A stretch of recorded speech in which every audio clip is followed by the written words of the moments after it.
नमस्कार साथियों। जैसा कि आपको पता है ये बायोलॉजी का तीसरा लेक्चर है और इस लेक्चर में जो चंद्रिका ऑनलाइन क्लासेज है लगातार आकर के आप लोगों के बीच आ रहे हैं। अलग अलग टीचर अलग अलग विषयों को लेकर के, और आपको पता है मैं बायोलॉजी लेकर के आता हूँ। आज हम लोग पोषण और उसके प्रकार के बारे में जानेंगे। पोषण क्या होता है, इससे पहले हमने भोजन के बारे में जाना, जो बेसिक चीज़ें हैं जो सबको जानना चाहिए, क्योंकि आगे पढ़ने से पहले उससे पिछले वीडियो में हमने परिचय जाना था, जय प्रक्रम क्या होता है। इस वीडियो में हम लोग जानेंगे कि पोषण क्या होता है। ठीक है, यदि आपको पसंद आता है ये सब वीडियो, पसंद आता है हमारा चैनल, तो सब्सक्राइब कर लीजिए, दोस्तों के साथ शेयर कीजिए, ताकि जो भावी परीक्षा देने वाले विद्यार्थी है उनके लिए लाभदायक सिद्ध हो सके।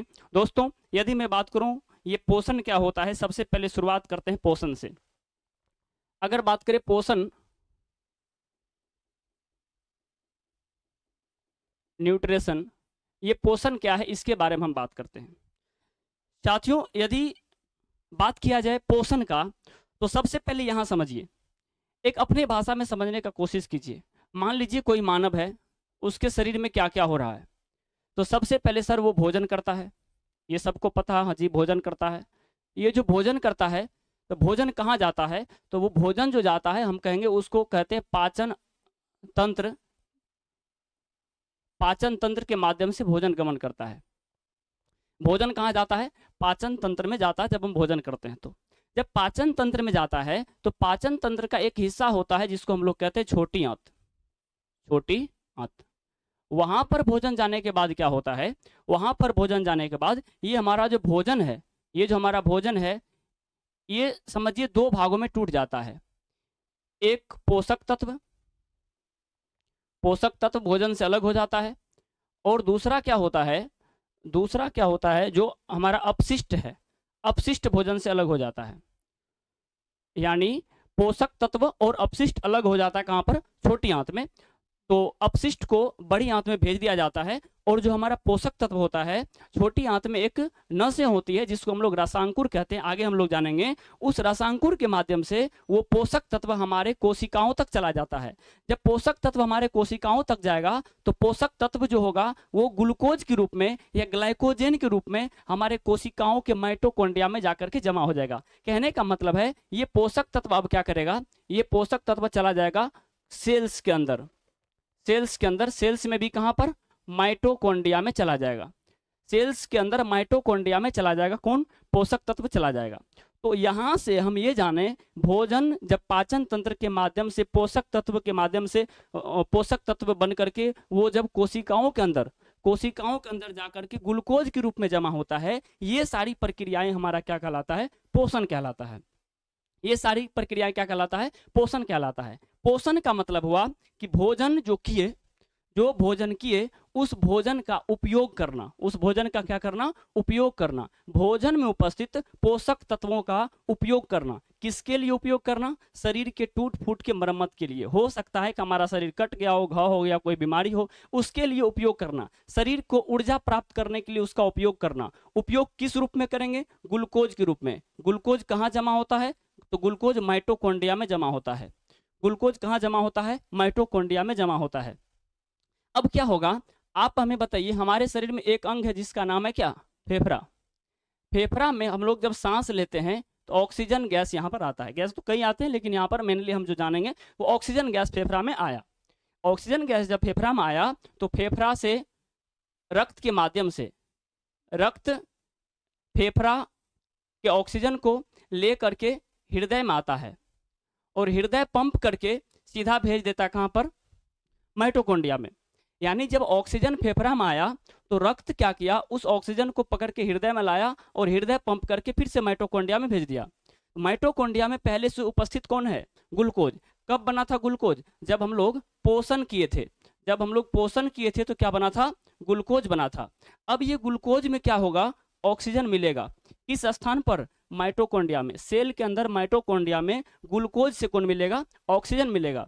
ग्लूकोज और ऑक्सीजन का जब अभिक्रिया होगा, तो ये दोनों ग्लूकोज, ऑक्सीजन क्या करेगा, ग्लूकोज का विखंडन करेगा, ग्लूकोज को तोड़ देगा। ग्लूकोज को तोड़ने के बाद यहाँ पर प्राप्त होगा हम लोगों को क्या, ऊर्जा। क्या प्राप्त होगा, ऊर्जा। और बनेगा क्या, कार्बन डाइऑक्साइड, और बनेगा क्या, जल। तो यहाँ पर देख सकते हैं ऊर्जा का उपयोग हमारा शरीर कर लेता है। अब बताइए ऊर्जा बना कहाँ पर? माइटोकॉन्ड्रिया में। ऊर्जा कहाँ बना? माइटोकॉन्ड्रिया में। अतः हम लोग माइटोकॉन्ड्रिया को कोशिका का पावर हाउस कहते हैं, ऊर्जागृह भी कहते हैं, क्योंकि वो ऊर्जा के रूप में जमा है। अच्छा, यहाँ पर जो ये है ये ईंधन के रूप में जमा था, तो इसीलिए इसको हम लोग कोशिकीय ईंधन कहते हैं, ग्लूकोज को। ये सब बात हम लोग आगे करेंगे।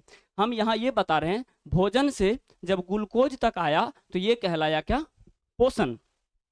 जब ऑक्सीजन की मदद से ग्लूकोज टूट गया ऊर्जा में तो ये प्रक्रिया साथियों कहलाया क्या? श्वसन। तो पोषण और श्वसन हम लोग पहले पढ़ेंगे किसको? पोषण को। तो पोषण क्या है? किसी भी जीवधारियों द्वारा जो सजीव है भोजन ग्रहण करता है वो, और भोजन में उपस्थित पोषक तत्वों का शरीर के टूट फूट के मरम्मत के लिए उपयोग करना क्या कहलाता है? पोषण कहलाता है। ये चीजें हम लोग पोषण में जानेंगे। ठीक है, ये सब आप यदि क्रम से समझ रहे हैं तो अच्छी बात है, क्योंकि हम अभी श्वसन हम समझ नहीं रहे, हम केवल ये समझ रहे हैं भोजन से ग्लूकोज कैसे बनता है। ग्लूकोज जमा जाके कहाँ होता है? कोशिका के अंदर माइटोकॉन्ड्रिया में जाके जमा होता है।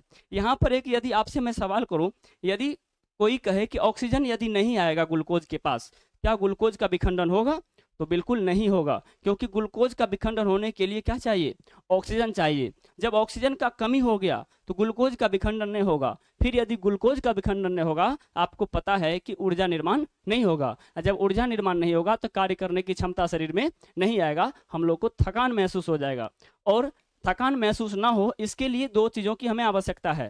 सबसे पहला तो ग्लूकोज होना चाहिए। ग्लूकोज कैसे होगा? भोजन करेंगे तब। दूसरा चीज़ हमें ऑक्सीजन होना चाहिए। ऑक्सीजन कैसे होगा? जब शरीर में ब्लड रहेगा तब तो ये ऑक्सीजन लेके आएगा, और ब्लड रहना चाहिए क्या करने के लिए? ऑक्सीजन को माइटोकॉन्ड्रिया तक पहुंचाने के लिए। ठीक है, ये चीज़ें जरूरी है। तो ये एक शॉर्टकट किट हुआ। इसके बाद हम पोषण के बारे में परिभाषा जानेंगे, पोषण होता क्या है। थोड़ा सा बैकग्राउंड हम चेंज कर लेते हैं।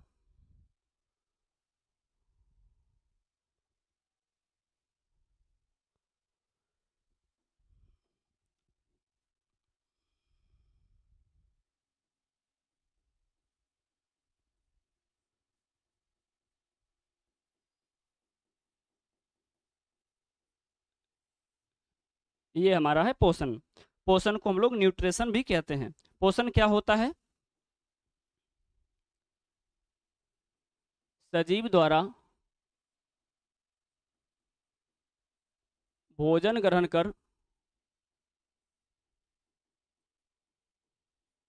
कर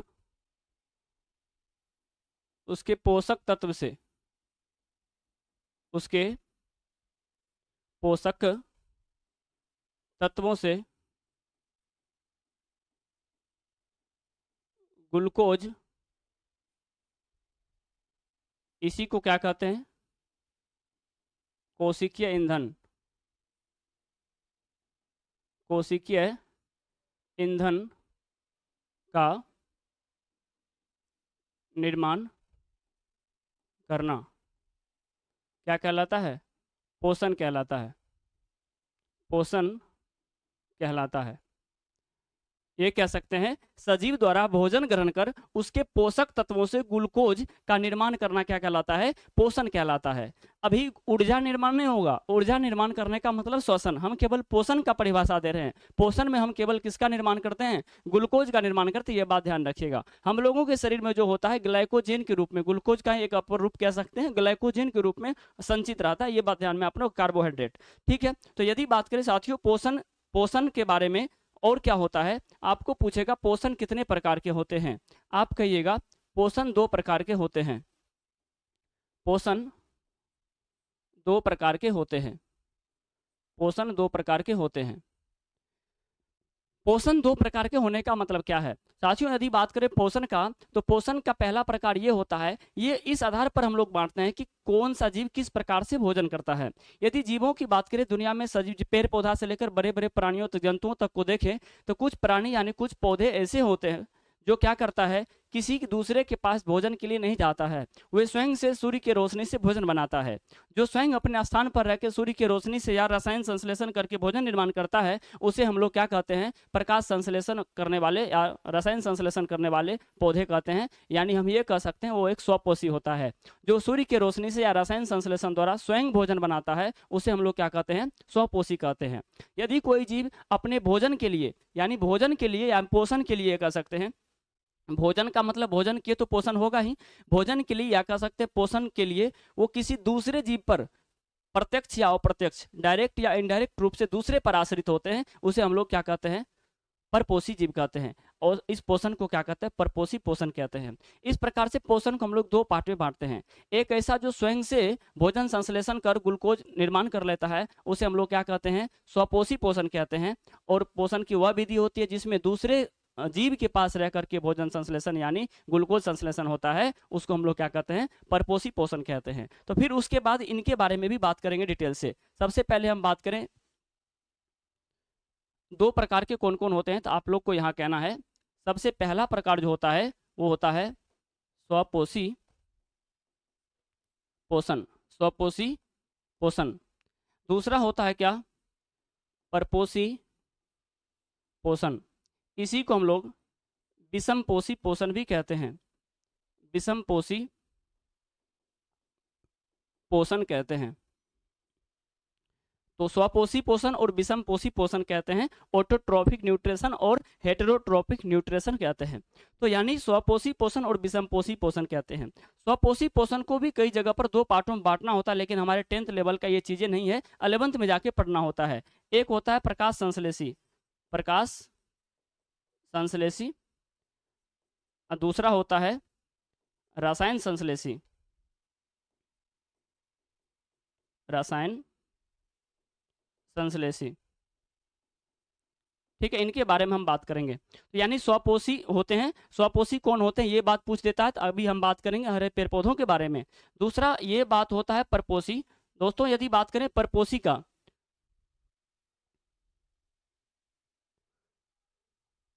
जब हम बात करें परपोषी का, तो ये जो परपोषी होता है, आप लोग देखें कई प्रकार के जीव होते हैं परपोषी में भी। जो दूसरे पर रह के भोजन करते हैं वो भी 3 प्रकार से करते हैं। जैसे कई जीव ऐसे होते हैं जो सड़े गले चीज़ों से ही अपना भोजन प्राप्त कर सकते हैं, सड़े गले चीज़ों से ही अपना भोजन प्राप्त करके पोषण कर सकते हैं, उसको हम लोग मृतजीवी कहते हैं, मृतजीवी पोषण कहते हैं, मृतजीवी पोषण कहते हैं। ऐसे जीव को मृतजीवी कहते हैं। उसके बाद कई जीव ऐसे होते हैं, कई जीव ऐसे होते हैं जो दूसरों का बने बनाए भोजन को, दूसरों का बने बनाए भोजन को केवल चूस करके अपने शरीर में घुलित अवस्था में अपने शरीर में ले करके उससे क्या करते हैं, ग्लूकोज निर्माण करते हैं। उसको हम लोग क्या कहते हैं, उसको हम लोग परजीवी पोषण कहते हैं, परजीवी पोषण कहते हैं। दूसरा क्या होता है कि जैसे कोई जीव होता है जो ठोस और द्रव अवस्था में किसी अवस्था में अपने शरीर के अंदर लेता है, और शरीर के अंदर लेने के बाद वो पचाता है, शरीर के अंदर ले जाने के बाद उसको हम लोग प्राणिसम पोषी पोषण कहते हैं। यानी इसको भी हम 3 पार्ट में बांट सकते हैं। 3 पार्ट कौन कौन होता है, तो सबसे पहले हम कहेंगे क्या, मृतजीवी, मृतजीवी पोषण, मृतजीवी पोषण। उसके बाद हम लोग कहेंगे क्या, परजीवी पोषण। सबका एक एक करके डिटेल में बात करेंगे। दूसरा क्या होता है, प्राणिसम पोषी पोषण। तो यानी हम ये कह सकते हैं विषमपोषी पोषण भी कितने प्रकार का होता है, 3 प्रकार का होता है, मृतजीवी पोषण, परजीवी पोषण और क्या होता है, प्राणिसम पोषी पोषण। यानी इस प्रकार से पोषण का हमारा क्या हो गया, बंटवारा हो गया। सबसे पहले हम स्वपोषी पोषण से प्रारंभ करेंगे पढ़ना। दूसरा यदि बात करें, कुछ शब्द है जो आपको अभी ध्यान में रख लेना है। जैसे शब्द मेरे साथ क्या क्या आता है, एक शब्द आता है जिसको हम लोग परजीवी कहते हैं, ठीक है। दूसरा शब्द आता है जिसको हम लोग स्वपोषी कहते हैं। तीसरा शब्द आता है जिसको हम लोग अपघटक कहते हैं। चौथा शब्द आता है जिसको हम लोग क्या कहते हैं, उत्पादक कहते हैं। ये कुछ शब्द हैं जो यहाँ पर जरूरी आ जाएगा। हालांकि ये सब पढ़ने लगेंगे साथ साथ में ये सब आ जाएगा, लेकिन अभी थोड़ा थोड़ा सा इसके बारे में जान लेना उचित होगा। परजीवी क्या होगा, हमने क्या कहा, कई जीव ऐसे होते हैं जो दूसरों का बने बनाए भोजन को लेते हैं, बने बनाए भोजन को लेते हैं।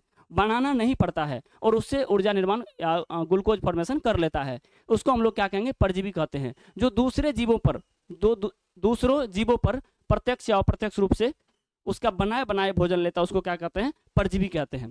तो हम ये कह सकते हैं, जैसे मान लीजिए आप लोग जू कपार में, जो हम लोग गांव देहात में ढील कहते हैं, देखे होंगे जू, है ना। तो ये भी देखे होंगे। उस प्रकार से कई, आप यदि बात करें मच्छर देखे होंगे, जो हमारा मच्छर होते हैं, ठीक है, जैसे हमारा जो लीच होते हैं, जोंक जिसको कहते हैं और अलग से, तो ये सब जो हमारा है, ये सब क्या है, परजीवी के अंतर्गत आता है। ये सब परजीवी के अंतर्गत आता है। और इसमें परजीवी में कई पादप भी होता है। जैसे आपने गांव देहात में देखा होगा, कई जगह पर जहाँ पेड़ पौधा ज़्यादा होता है, वहाँ पर कई लत्ती जैसे एक पौधा होता है, दूसरे पौधे के ऊपर में रहता है, और वो उसका अपना जड़ नहीं होता है, अपना उसका पत्ता नहीं होता है, वो हरा रंग का भी नहीं होता है, वो पीला रंग का होता है, लत्ती जैसे होता है, किसी पौधे के ऊपर में वो रहता है। जिस पौधे के ऊपर में रहता है उसको मेजबान होस्ट कहते हैं। उसका भोजन वो आराम से ले करके और मस्ती में जीता है, उसे भोजन बनाने की जरूरत नहीं पड़ती है, वो प्रकाश संश्लेषण नहीं करता है। जिस पौधे के ऊपर रहता है उसका भोजन अवशोषण करता है, वो भी एक परजीवी हुआ। उसे हम लोग क्या कहेंगे, अमरबेल कहते हैं, अमरबेल कहते हैं। ठीक है, ये आपको ध्यान में रखना है, ये पौधा है। तो इसी प्रकार से स्वपोषी कौन होते हैं, जो स्वयं प्रकाश संश्लेषण के माध्यम से भोजन बनाए, उसको क्या कहते हैं, स्वपोषी कहते हैं। जो हमारे हरे पौधे होते हैं, जो हमारे क्या होते हैं, हरे पौधे होते हैं, ठीक है, और जो हमारा कई बैक्टीरिया होते हैं, कई जीवाणु होते हैं, कुछ जीवाणु भी होते हैं जो क्या होते हैं, स्वपोषी होते हैं। ये हमारा क्या होता है, स्वपोषी, खुद से भोजन बनाते हैं प्रकाश संश्लेषण के माध्यम से। अपघटक किसे कहते हैं, अपघटक उसको कहते हैं जो पर्यावरण में क्या करता है, सड़े गले चीजों को साफ करता है, उसको हम लोग क्या कहेंगे, अपघटक कहेंगे। उसको क्या कहेंगे, अपघटक। जैसे बैक्टीरिया का बात करें, जो बैक्टीरिया है, बैक्टीरिया भी हमारा क्या है, अपघटक है। बैक्टीरिया क्या है, अपघटक है, साफ करने वाला है। जैसे उसके बाद बात करें, जैसे होता था गीध होता था, तो गीध किसके अंतर्गत आता था, अपघटक के अंतर्गत आता था। अब तो नहीं पाया जाता लगभग गीध, है ना, विलुप्त प्राय प्राणी हो गया है। ये सब क्या है, अपघटक है, साफ सुथरा करने वाला है। इसके बाद उत्पादक किसको कहते हैं, जो प्रकाश संश्लेषण करके भोजन उत्पादन करता है, उसको क्या कहते हैं, उत्पादक कहते हैं। तो सभी पौधे किसके अंतर्गत आते हैं, सभी पौधे किसके अंतर्गत आते हैं, उत्पादक के अंतर्गत आते हैं। ये बात आपको ध्यान में रखना है, सभी पौधे किसके अंतर्गत आते हैं, उत्पादक के अंतर्गत आते हैं। सभी पौधे उत्पादक के अंतर्गत आते हैं, तो ये आपको ध्यान में रखना है। तो हम बात करेंगे अभी केवल किसका, बात करेंगे स्वपोषी पोषण का, स्वपोषी पोषण का।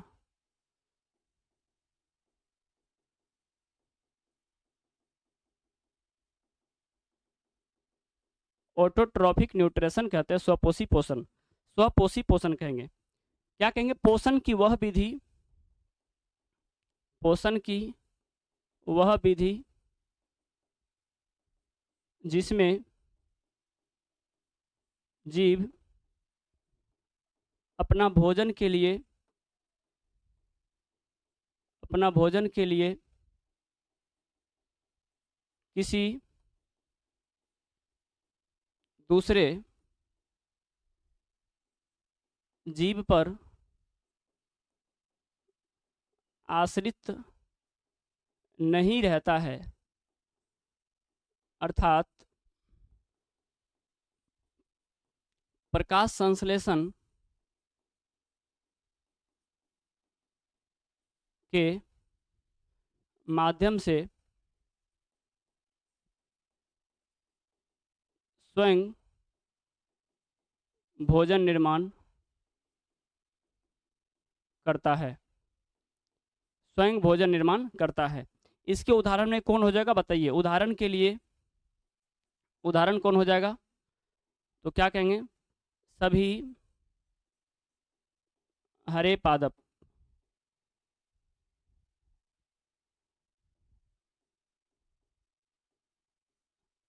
कुछ बैक्टीरिया, कुछ जीवाणु, है ना, ये सब क्या है, ये सब स्वपोषी है, जो स्वयं से क्या करता है, भोजन का निर्माण करता है। इसे क्या कहते हैं, स्वपोषी कहते हैं। स्वपोषी वैसे नहीं हो जाता है, कई चीजें होती है जो इसे स्वपोषी बनाता है। और स्वपोषी बनाने के लिए सबसे ज्यादा जरूरी होता है क्या, सबसे ज्यादा जरूरी होता है क्या, क्लोरोफिल, है ना। क्लोरोफिल की उपस्थिति ही किसी जीव को स्वपोषी और परपोषी में विभाजित कर देता है। ठीक है, तो यदि बात करें इसमें एक जीव भी होता है, याद रखिएगा, स्वपोषी में एक जीव भी होता है जिसको हम लोग युगलिना कहते हैं। आप लोग इंटर क्लास में जाकर के पढ़िएगा।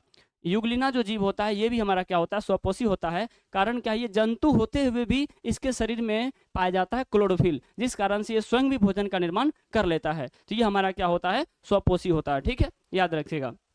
तो स्वपोषी के उदाहरण सभी पादप जो होते हैं, सभी हरे पौधे, वो क्या होते हैं, स्वपोषी होते हैं। आपको याद रखना, जो कई बार क्वेश्चन पूछा जाता है, स्वपोषी के लिए क्या क्या अनिवार्य है, कैसे वो अपना भोजन बना लेते हैं। तो हम ये कह सकते हैं, स्वपोषी के लिए अनिवार्य सामग्री, स्वपोषी के लिए अनिवार्य सामग्री क्या सब है जो स्वपोषी पौधों को चाहिए, स्वपोषी जीव को चाहिए, जिससे वो अपना भोजन निर्माण कर सकता है। तो याद रखिएगा, स्वपोषी के लिए, स्वपोषी जीवों को पोषण के लिए, अपने पोषण के लिए 4 चीजों की आवश्यकता होती है। 4 चीजों की आवश्यकता होती है, ये आपको ध्यान में रखना है। और वो 4 चीजें क्या होता है, सबसे पहला होता है सूर्य का प्रकाश। सूर्य प्रकाश जो कहाँ से मिल जाता है, जो इसे सूर्य से प्राप्त हो जाता है। सूर्य से प्राप्त हो जाता है कौन, सूर्य का प्रकाश। दूसरा होता है, दूसरा जिसको चाहिए वो CO2 यानी कार्बन डाइऑक्साइड गैस चाहिए। ये कहाँ से इसे प्राप्त हो जाता है, तो कहेंगे वायुमंडल से।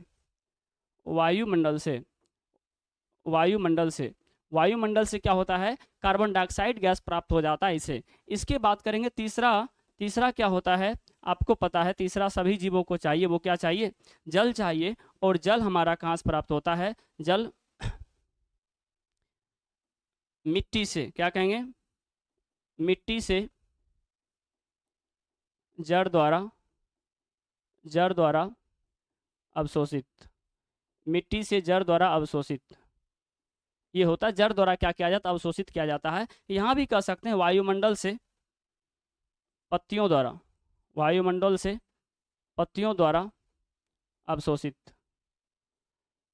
अब पत्तियां कैसे करते हैं वो हम अभी बताएंगे, अवशोषित। ठीक है, इसके बाद बात करें और जो होता है, चौथा चीज जो चाहिए वो चाहिए क्या, पर्णहरित। इसी को हम लोग क्या कहते हैं, इसी को हम लोग क्या कहते हैं,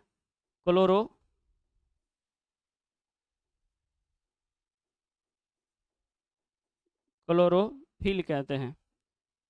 ठीक है, और ये क्या होता है, पत्तियों में मौजूद होता है, पत्तियों में मौजूद होता है, पत्तियों में मौजूद रहता है, ये आपको ध्यान में रखना है। ये जो स्वपोषी होते हैं इनके लिए 4 चीजें आवश्यक होता है। कई बार पूछ देता है स्वपोषी के लिए कितने कच्ची सामग्री की आवश्यकता होती है। जब कच्ची सामग्री कहेगा तो सूर्य को काट देना है, बस ये 3 चीजें ही लिखना है। और यदि बात करें स्वपोषी के लिए कितने चीजों की आवश्यकता होती है, आपको पता है ये 4 चीजों की आवश्यकता होती है। किसके लिए, स्वपोषी जीवों के लिए, तभी वो अपना भोजन बना पाएगा, प्रकाश संश्लेषण कर पाएगा। क्या कर पाएगा, प्रकाश संश्लेषण कर पाएगा। तो प्रकाश संश्लेषण यहीं से कर सकते हैं। सूर्य प्रकाश की उपस्थिति में क्या कहेंगे, सूर्य प्रकाश की उपस्थिति में कार्बन डाइऑक्साइड, जल और पर्णहरित की मदद से, सूर्य प्रकाश की उपस्थिति में कार्बन डाइऑक्साइड, जल और पर्णहरित की मदद से ग्लूकोज का निर्माण करना क्या कहलाता है, प्रकाश संश्लेषण कहलाता है।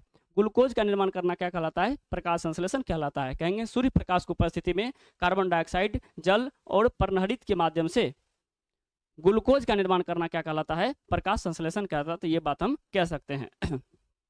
हम बात करें दूसरा क्या, दूसरा बात होता है हमारा क्या, प्रकाश संश्लेषण का। बात करेंगे प्रकाश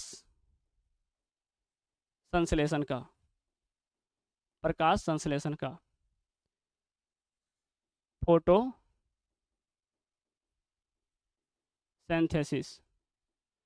ये प्रकाश संश्लेषण क्या है, क्या कहेंगे, प्रकाश संश्लेषण किसे कहेंगे, कहेंगे सूर्य प्रकाश की उपस्थिति में, या पहले लगा सकते हैं हरे पौधों द्वारा, क्योंकि वो हरा पौधा ही करता है, हरे पौधों द्वारा, हरे पौधों द्वारा सूर्य प्रकाश के उपस्थिति में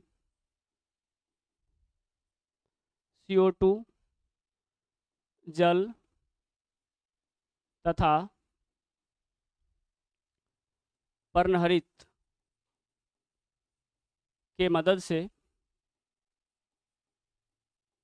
ग्लूकोज का निर्माण करना क्या कहलाता है? प्रकाश संश्लेषण कहलाता है। प्रकाश संश्लेषण कहलाता है। तो ये हमारा क्या हो गया परिभाषा प्रकाश संश्लेषण का। हरे पौधों द्वारा सूर्य प्रकाश की उपस्थिति में कार्बन डाइऑक्साइड, जल और क्लोरोफिल के मदद से ग्लूकोज का निर्माण करना क्या कहलाता है? प्रकाश संश्लेषण कहलाता है। ये बात आपका हो गया। हम ऐसे भी लिख सकते हैं, जैसे हम कहेंगे Surya Prakash plus chlorophyll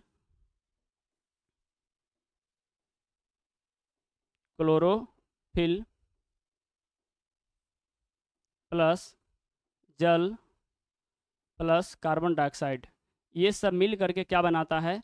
glucose plus जल प्लस क्या बनाता है?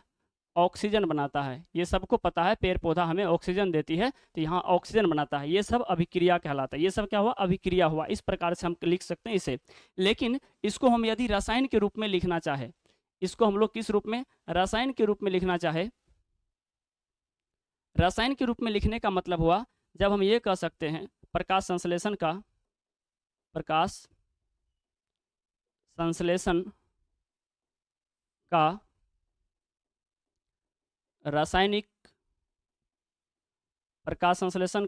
रासायनिक समीकरण। कई बार ये पूछ देता है, ये बात ध्यान में रखिएगा। प्रकाश संश्लेषण का क्या पूछ देगा? रासायनिक समीकरण पूछ देगा। तो हम कहेंगे सर इन चारों में इसमें आप किसका रासायनिक सूत्र जानते हैं? तो कहेंगे जल का जानते हैं। जल का क्या होता है? H2O होता है। प्लस आप कार्बन डाइऑक्साइड का जानते हैं, क्या होता है? CO2 होता है। ये दोनों का नहीं जानते हैं। आप प्लस में लिख सकते हैं, या नहीं तो हम सलाह देंगे ऊपर नीचा लिख दीजिएगा ताकि बहुत बड़ा नहीं होगा। ऊपर में लिख दीजिएगा जैसे क्लोरोफिल, ठीक है, और यहाँ नीचा लिख दीजिएगा क्या? सूर्य प्रकाश। दोनों चीज ऊपर नीचा करके लिख सकते हैं, यानी जल, carbon dioxide, chlorophyll, Surya Prakash इधर हो गया। अब प्लस में भी लिख सकते हैं, लेकिन बड़ा हो जाएगा, छोटा करने के लिए ऊपर नीचा लिख दिए। और बना क्या? ग्लूकोज का सूत्र जानते हैं C6H12O6। ये ग्लूकोज का क्या होता है? सूत्र होता है। इसके बाद बात करें जल का, फिर से सूत्र लिख देंगे। H2O होता है, ये जल वाष्प के रूप में बाहर निकलता है। पेड़ पौधा से वाष्प भी बाहर निकलता है, और ऑक्सीजन पत्तियों से फिर बाहर निकल जाता है, जिसको हम लोग क्या कहते हैं? O2 कहते हैं। रसायन विज्ञान में एक चीज आता है संतुलित करना। हम यहाँ पर संतुलित करना तो सीखेंगे नहीं, लेकिन इसको संतुलित जरूर कर लेंगे। आप लोग संतुलित कैसे कीजिएगा? ध्यान रखिएगा, इधर वाला जितना है इसमें आप जो जो देख रहे हैं, जिसमें 6 नहीं है सब में 6 लगा देना। क्या इसमें 6 है? नहीं है, यहाँ लगा दीजिए। इसमें 6 है? नहीं, यहाँ लगा दीजिए। इसमें 6 पहले से छोड़ दीजिए उसको। क्या इसमें 6 है? नहीं है, यहाँ लगा दीजिए। लेकिन आपको पता होना चाहिए पेड़ पौधा है तो पानी ज़्यादा डालना है, तो पानी डबल डालना है। यहाँ पर 12 बाल्टी पानी लगा दीजिए। मतलब ये संतुलित हो चुका है। अब आप देख सकते हैं, जैसे हम दिखा दें 12 दूना 24 हाइड्रोजन है। यहाँ पर बात करें 12 हाइड्रोजन, 6 दूना 12, तो यानी 12 12 24 हाइड्रोजन हो चुका है। ऑक्सीजन 12 ऑक्सीजन है, 6 दूना 12, 12 12 24 ऑक्सीजन है। यहाँ पर 6 6 कितना हो गया? 12 6 दूना 12, 24 ऑक्सीजन हो गया। यदि बात करें कार्बन का, तो कार्बन 6 है, कार्बन 6 है, बस संतुलित हो गया। इस तरह से आप संतुलित कर सकते हैं। तो ये बात आपको ध्यान में रखना है। अब हमें कोई कॉमेंट करके बता सकते हैं प्रकाश संश्लेषण का खोज कौन किया था? प्रकाश संश्लेषण का खोज आपको पता होना चाहिए कि प्रकाश संश्लेषण का खोज कौन किया था। बताइए, कोई बता सकते हैं प्रकाश संश्लेषण का खोज? तो 1898 ईस्वी में बॉर्न्स नामक वैज्ञानिक किया था। ठीक है, ये बात आपको ध्यान में रखना, इतना बात ध्यान रखना काफी है। उसके बाद यदि बात करें, उसके बाद बात करें प्रकाश संश्लेषण जो होता है, प्रकाश संश्लेषण को प्रभावित करने वाला कारक, प्रकाश संश्लेषण को प्रभावित करने वाला कारक का हम बात करते हैं। आखिर ऐसा क्या क्या है इस पर्यावरण में जिसके कारण प्रकाश संश्लेषण कम या ज्यादा हो सकता है, पेड़ पौधा में गड़बड़ी आ सकती है। ठीक है, ये बात आपको ध्यान में रखना है।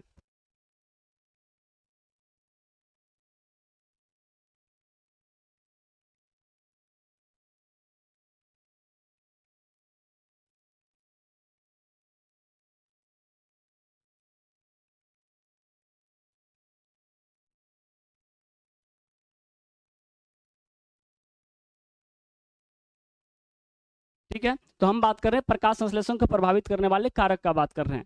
साथियों, यदि बात करें प्रकाश संश्लेषण को प्रभावित करने वाले कारक जो होते हैं, इसको हम दो कारक कह सकते हैं। आप परीक्षा में ऐसे करके लिख दीजिएगा, प्रकाश संश्लेषण को प्रभावित करने वाले दो कारक होते हैं। पहला तो होता है जिसको हम लोग कहते हैं क्या, आंतरिक कारक। क्या कहते हैं, आंतरिक कारक कहते हैं। ठीक है, इंटरनल फैक्टर। दूसरा कहते हैं एक्सटर्नल फैक्टर, यानी कि बाह्य कारक कहते हैं, बाह्य कारक कहते हैं। ये दोनों कारकों से प्रकाश संश्लेषण प्रभावित हो सकता है। मान लीजिए किसी पेड़ पौधा के अंदर क्या होता है, जो क्लोरोफिल है, क्लोरोफिल, क्लोरोफिल की मात्रा में अगर कमी हो गया तो प्रकाश संश्लेषण नहीं होगा, कम होगा। तो ये कैसा कारक हुआ, आंतरिक कारक हुआ, क्योंकि पेड़ पौधा के अंदर की बात है।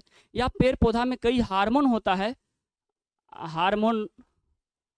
हार्मोनल कारक कह सकते हैं। तो हार्मोन तो पेड़ पौधा के अंदर की बात है, इसके कारण भी प्रकाश संश्लेषण गड़बड़ा सकता है। ये हार्मोन का बात हम लोग दूसरा चैप्टर में जाके करेंगे, यानी नियंत्रण और समन्वय में जाके करेंगे। तो यानी ये दोनों क्या होता है, आंतरिक कारक हो गया। यदि बात करें बाह्य कारक क्या सब होता है, बाहरी कारक क्या सब होता है, अगर बाहरी कारक का बात करेंगे सबसे पहले कहेंगे धूल कण। अगर धूल कण ज्यादा हो गया, पत्तियों पर धूल कण हो गया, तो पत्तियों पर छोटा छोटा छिद्र होता है जिसको स्टोमेटा कहते हैं, जिसके माध्यम से कार्बन डाइऑक्साइड अंदर जाता है। तो वो यदि बंद हो जाएगा तो फिर कार्बन डाइऑक्साइड नहीं मिल पाएगा, जिस कारण प्रकाश संश्लेषण नहीं होगा। इसीलिए कई जो पढ़े लिखे व्यक्ति होते हैं, जो अपने बागान में पेड़ पौधा लगाए हैं, उसको ऊपर से भी पानी से सिंचाई करते रहते हैं ताकि धूल कण पेड़ पौधा का नीचा गिर जाए। वैसे भगवान तो कर ही रहे हैं बारिश करके। तो ये हमारा क्या हुआ, धूल कण बाह्य कारक हो गया। दूसरा जो हमारा धुआं होता है, ये जो धुआं होता है, धुआं भी हमारा बाह्य कारक के अंतर्गत आ जाएगा, ये बात ध्यान रखिएगा। और हम कह सकते हैं सूर्य प्रकाश, सूर्य प्रकाश की मात्रा, सूर्य प्रकाश की मात्रा। अगर मान लीजिए प्रकाश ठीक ढंग से नहीं आया, रोशनी नहीं आ रहा है, तो प्रकाश संश्लेषण भी कम होगा। या जो लाल कलर का जो जब दोपहर का समय आएगा, ठीक है, तो उस समय प्रकाश संश्लेषण की मात्रा काफ़ी मात्रा में होती है। तो ये चीज़ें आपको ध्यान में रखना है। तो ये प्रकाश संश्लेषण को प्रभावित करने वाले क्या हो गए, कारक हो गए। तो प्रकाश संश्लेषण को प्रभावित करने वाले कारक हो गए। अब हम बात करेंगे प्रकाश संश्लेषण होता कहाँ है। तो हम ये कह सकते हैं प्रकाश संश्लेषण का स्थान, प्रकाश संश्लेषण का स्थान का बात करते हैं, यानी प्रकाश संश्लेषण कहाँ होता है। तो आपको याद रखना है कि प्रकाश संश्लेषण पौधों के अंदर जो पत्तियां होती है, पत्तियों के अंदर एक चीजें होती है जो लवक होती है, ये प्लास्टिड, इसके बारे में अभी बताएंगे। लवक के अंदर क्या होते हैं, मीजोफिल उत्तक होते हैं, मीजोफिल उत्तक होते हैं। इसके अंदर होते हैं क्या, खंभ कोशिका होती है, खंभ सेल्स। इसी खंभ कोशिका के अंदर क्या होता है, प्रकाश संश्लेषण होता है। यानी आप बात करेंगे प्रकाश संश्लेषण का सबसे जो मिनिमम क्षेत्र है जहाँ होता है, वो कहाँ होता है, खंभ कोशिका के अंदर। और वो खंभ कोशिका मिल करके उत्तक बनाती है, जिसका नाम है मीजोफिल उत्तक। ये उत्तक क्या बनाता है, लवक का निर्माण करता है। लवक कहाँ पाए जाते हैं, पत्तियों में पाए जाते हैं। और लवक में भी कौन सा लवक, हरित लवक, याद रखिएगा कौन सा लवक, हरित लवक। अभी हम बात करेंगे हरित लवक का, ठीक है। ये पौधों के अंदर होता है, ये प्रकाश संश्लेषण का क्या होता है, स्थान होता है। ये बात आपको ध्यान रखना है। सबसे पहले थोड़ा सा हम बात कर लेते हैं लवक का, ठीक है। किसका बात कर लेते हैं, लवक का बात कर लेते हैं। अगर बात करेंगे हम लोग लवक का, लवक को हम लोग क्या कहते हैं, प्लास्टिड कहते हैं। अब ये लवक क्या है, लवक के बारे में यदि आपको जानना है तो ये क्या है, पादप सेल का, पादप कोशिका का पादप कोशिका का सबसे बड़ा अंग है। पादप कोशिका का सबसे बड़ा अंग है कौन? लवक। लवक हमारा पादप कोशिका का सबसे बड़ा अंग है, ये बात आपको ध्यान में रखना है। और बात करेंगे ये सेल, 9th क्लास में आप सेल चैप्टर पढ़िएगा, उसमें ये चीज़ पढ़ने के लिए है, तो ये आपको ध्यान में रखना है। और ये जो प्लास्टिड होता है, लवक होता है, ये आपको ध्यान रखना है, ये 3 प्रकार का होता है। पहला होता है जिसको हम लोग क्या कहते हैं? हरित लवक कहते हैं। दूसरा होता है जिसको हम लोग क्या कहते हैं? वर्णी लवक कहते हैं। तीसरा होता है जिसको हम लोग कहते हैं अवर्णी लवक कहते हैं। ठीक है, इसको हम लोग क्या कहते हैं? क्लोरोप्लास्ट कहते हैं। इसको हम लोग क्रोमोप्लास्ट कहते हैं। इसको हम लोग ल्यूकोप्लास्ट कहते हैं। ठीक है, यानी हम ये कह सकते हैं जो लवक होता है, लवक कितने प्रकार का होता है? 3 प्रकार का होता है। हरित लवक, वर्णी लवक और अवर्णी लवक होता है। ये जो हरित लवक होता है ये प्रायः हरे रंग के होते हैं। इसका रंग कैसा होता है? हरा रंग होता है। और ये जो वर्णी लवक होता है ये विभिन्न रंग का हो सकता है, प्रायः लाल रंग का होता है, ये बात आपको ध्यान में रखना है। ठीक है, यदि बात करें हम, जो अवर्णी लवक है ये रंगहीन होता है, रंगहीन होता है, ये बात आपको ध्यान में रखना है। अब आप लोग बताएंगे ये कहाँ कहाँ पाए जाते हैं? जब ये हरा रंग का होगा तो ये कहाँ पाया जाएगा? पत्तियों में पाए जाएंगे। और कहाँ पाए जाएंगे? और तना में पाया जाता है। पत्तियों और तना में क्या होता है? हरित लवक होता है। इसका जो कार्य है, इसका जो कार्य है, कार्य क्या है? प्रकाश संश्लेषण करना। प्रकाश संश्लेषण, इसका कार्य है क्या करना? प्रकाश संश्लेषण करना, यानी हरित लवक का कार्य है। यही बात करेंगे, ये कहाँ पाए जाएंगे? ये फल और फूल में पाए जाएंगे, फल और फूल में पाए जाएंगे। ठीक है, इसका जो काम है, इसका काम क्या है? तो वर्णी लवक है, तो इसका काम जो है रंग प्रदान, रंग प्रदान करना। रंग किस लिए? कीटों को आकर्षित करने के लिए जो परागण करते हैं, तो ये चीज जरूरी है, ये जनन चैप्टर में जाकर के पढ़ेंगे। रंग प्रदान करना, ठीक है, सुगंध प्रदान करना, सुगंध प्रदान करना, तो ये सब इसका काम है, ये बात आपको ध्यान में रखना है। इसके बाद बात करेंगे ये जो रंगहीन होता है ये कहाँ पाए जाएंगे? जड़ों में पाए जाते हैं। ये जड़ों में पाए, इसका काम है क्या करना? भोजन संचित करना, भोजन संचित करना, भोजन संचित करना इसका काम है। यानी जो मंड स्टोर्च जमा रहता है पेड़ पौधा में, जड़ में ही जमा रहता है, ये बात ध्यान रखना है। लवक 3 प्रकार का होता है। हम लोग बात कर रहे थे किसका? हरित लवक, क्लोरोप्लास्ट का बात कर रहे थे। ये चीजें हमने यहाँ पर जाना। और इसके बाद बात करें, कुछ चीजें बच गया है, जैसे स्वपोषी में भी कुछ चीजें बचा है। जैसे हम बात करें, एक चीज होता है जिसको हम लोग क्या कहते हैं? सहजीवी, सहजीवी संबंध कहते हैं, ये भी आपको थोड़ा सा ध्यान रख लेना है। सहजीवी संबंध क्या होता है? 2 जीवों का संबंध होता है। कितने जीवों का?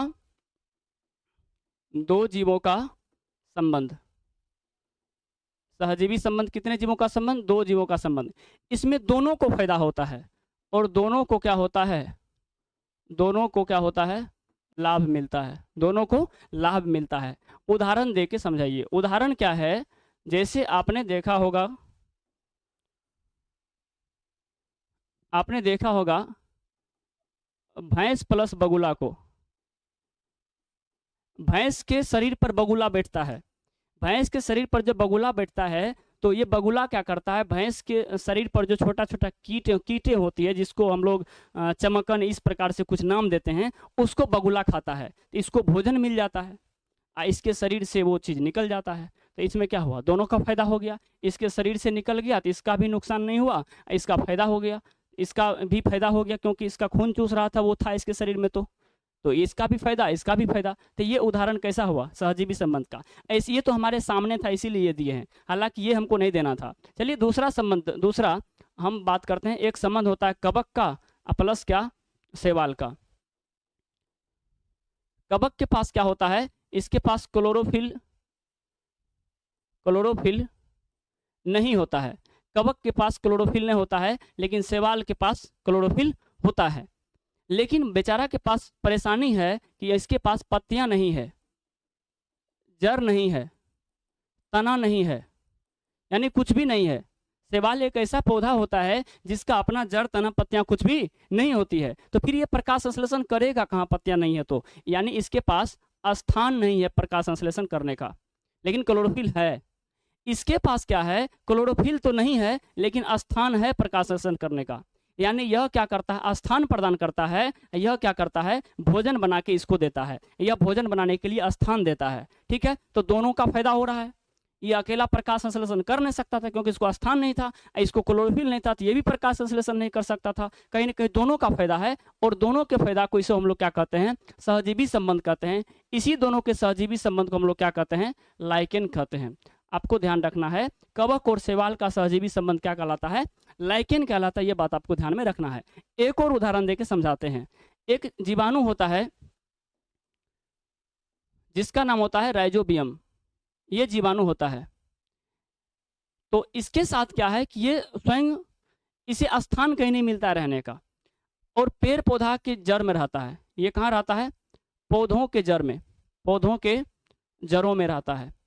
अब क्या है कि ये पौधा क्या करता है, स्थान देता है, लेकिन इसके बदले में राइजोबियम क्या करता है, ये वायुमंडलीय नाइट्रोजन को, किसको, नाइट्रोजन को क्या करता है, घुलित अवस्था में ला करके, यानी अमोनिया बना देता है। अमोनिया बना देता है, जिसे पौधा क्या करता है, अवशोषण कर लेता है। डायरेक्ट वायुमंडल से नाइट्रोजन पौधा अवशोषित नहीं कर सकता है, लेकिन जब अमोनिया रूप में हो जाता है तो पौधा क्या करता है, अवशोषण कर लेता है। और ये अमोनिया रूप में कन्वर्ट कौन करता है, राइजोबियम करता है। राइजोबियम नाइट्रोजन को अमोनिया बना दिया, जिससे नाइट्रोजन का ऑक्साइड बना दिया, जिससे पेड़ पौधा अवशोषण कर लिया। लेकिन पेड़ पौधा क्या करता है, राइजोबियम को रहने का स्थान प्रदान करता है। तो दोनों का संबंध भी हमारा क्या कहलाएगा, सहजीवी संबंध कहलाएगा। एक ऐसा संबंध, दो जीवों का ऐसा संबंध जिसमें दोनों जीवों का क्या हो, लाभ, उसको क्या बोलेंगे, सहजीवी संबंध। अच्छा, क्या बताइए, भैंस के शरीर पर जोंक लगता है, क्या दोनों सहजीवी संबंध हुआ, कहेंगे नहीं, ये तो परजीवी हुआ, क्योंकि इसमें केवल इसका फायदा है, इसका तो कोई फायदा नहीं है। भैंस का तो खून ही चूसेगा, फायदा किसका है, जोंक का, इसको क्या बोलेंगे, परजीवी बोलेंगे। ये हमारा परजीवी हुआ। ठीक है, तो ये हम पहले कर दिए हैं। तो अब हमारा लगभग स्वपोषी का लगभग क्या हो चुका है, खत्म हो चुका है। अब हम लोग बात करेंगे, थोड़ा सा शुरू से रिपीट कर देते हैं, काफी मात्रा में हो गया। हम लोग पोषण को समझे, उसके बाद परिभाषा लिखे, पोषण का प्रकार देखें, उसके बाद ये कुछ शब्द देखें, उसके बाद हमारा स्वपोषी पोषण के बारे में देखें, उसके बाद स्वपोषी के लिए अनिवार्य क्या सब होता है वो देखें, उसके बाद प्रकाश संश्लेषण, उसका रासायनिक समीकरण को जाने, उसके बाद हमारा प्रकाश संश्लेषण को प्रभावित करने वाले कारक जाने, उसके बाद हमारा लवक के बारे में जाने, उसके बाद हम जो है कुछ रिलेशन जाने। इसके बाद हमारा ये खत्म हो जाता है। अब हम लोग क्या पढ़ेंगे, परपोषी पोषण पढ़ेंगे। ये थोड़ा लंबा हो जाएगा, इसके लिए यही तक रहने देते हैं। और यहाँ तक यदि पसंद आया हो तो दोस्तों के साथ शेयर कर दीजिए, हमारे चैनल को सब्सक्राइब कर लीजिए, ताकि इसी प्रकार से नए नए अपडेट आपके पास पहुँचता रहे। धन्यवाद।